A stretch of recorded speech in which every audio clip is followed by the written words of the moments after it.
आपकी अदालतमध्ये जावेद अख्तर यांच्यावर आरोप आहे की हे कोणाशीही जुळवून घेत नाही. जावेद साहेब, जे तुमच्या सिनेमाचं कॅरेक्टर होतं जंजीरचं, अँग्री यंग मॅन, ही गोष्ट खरी आहे का की हे वास्तवात तुम्ही स्वतः अँग्री यंग मॅन आहात? कदाचित असेल कधीतरी.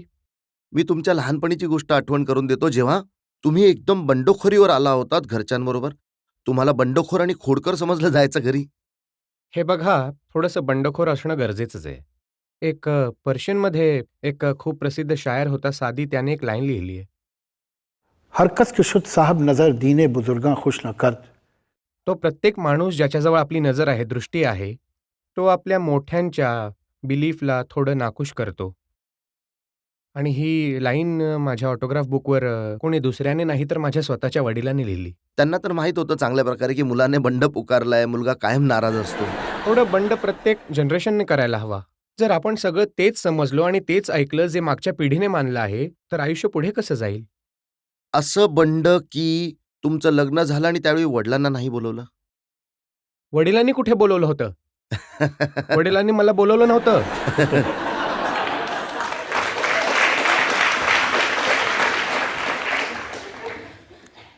तुमच्या आयुष्यामध्ये हा नाराजीचा जो रंग होता, हो. तो सिनेमांमध्ये तुम्ही आपल्या प्रत्येक कॅरेक्टरमध्ये भरला.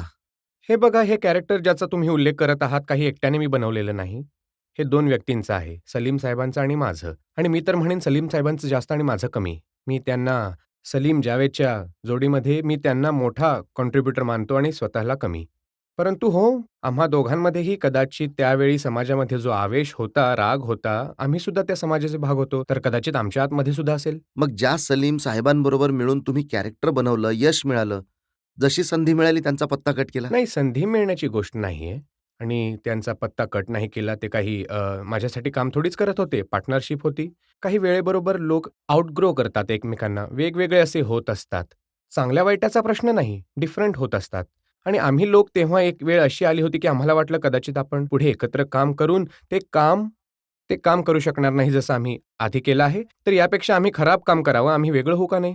त्यावेळी वारंवार मीडियामध्ये असं लिहिलं जायचं की पब्लिक रिलेशनचं काम सलीम साहेब करतात आणि लिहिण्याचं काम जावेद साहेब करतात. अगदी चुकीचं. पब्लिक रिलेशनसाठी एका रायटरला बरोबर मी 50-50 पार्टनरशिप का करेन? त्यांचं नाव माझ्या नावाच्या आधी का येऊ देईन? सलीम साहेबांनी एक नवीन सेन्सिबिलिटी आणली स्क्रीन प्लेमध्ये आणि त्यांचं आज सुद्धा जो स्क्रीन प्ले आहे हिंदुस्थानी सिनेमाचा, त्यामध्ये त्यांचं खूप कॉन्ट्रिब्युशन आहे. जे तुम्ही म्हणालात की आउटग्रो केलं, दोघांनी वेगवेगळे मार्ग स्वीकारले. कारण काय होतं? त्यामध्ये असं काही कारण नाही, की आमचं एखाद्या गोष्टीवर भांडण झालं किंवा पैसे प्रकरण होतं, की असं काही आमच्यामध्ये कधी झालं नाही. परंतु असं वाटलं, की आता आम्ही काहीतरी निराळा विचार करू लागलोय, वेगळ्या प्रकारे विचार करू लागलोय. कधी आता या गोष्टीची संधी सुद्धा येईल की एकदा पुन्हा ही जोडी परत मैदानात उतरू शकेल? हे बघा, याचं काही आता यावेळी मी इथे जेव्हा बसलोय, तर मला काही शक्यता दिसून येत नाही, परंतु आयुष्य विचित्र गोष्ट आहे, कधीही काहीही होऊ शकतं. सर, ज्याप्रमाणे तुम्ही आधी तुमची जोडी होती सलीम साहेबांबरोबर, तर भविष्यामध्ये सुद्धा अशी जोडी कोणाबरोबर बनवणार का? आता तरी असा काही विचार नाहीये. परंतु जर भविष्याबद्दल सगळं काही माहीत असेल, तर त्याला भविष्य नाही म्हणणार. नाही, जर तुम्हाला असं काही वाटलं की कोणी तुमच्यासोबत काम करू शकेल तर? मला फोन करा तुम्ही मनीष. का तुम्हाला वाटतंय की आता एकट्यानेच काम होतंय? हो, आता तर सवय झालीये. मी एके ठिकाणी वाचलं की शबानाजींनी लिहिलंय की तुमची जी खोली आहे घरामधली, ती एकदम विस्कळीत असते, कागद पसरलेले असतात आणि तुम्ही त्यांना उचलू देत नाहीत ते यामुळे कागद. हे त्यांना विस्कळीत वाटतं. मला माहितीये कुठली गोष्ट कुठे ठेवली आहे. तर जेव्हा ते साफ करतात, तर मला काही सापडत नाही. असं होतं का की त्या साफ करत असतील तेव्हा 1-2 गाणी इकडे-तिकडे जातात? हे झालंय. आणि मग शोधत कधीतरी 1-2दा तर रद्दीच्या टोपलीत मला मिळाले. मग काही वाद झाला या गोष्टीमुळे? त्याचा काही फायदा नाही. आता मी तर हत्या टाकली आहे, की प्रत्येक महिन्यांनी, 1.5 महिन्यांनी माझ्या खोलीमध्ये वादळ येईलच.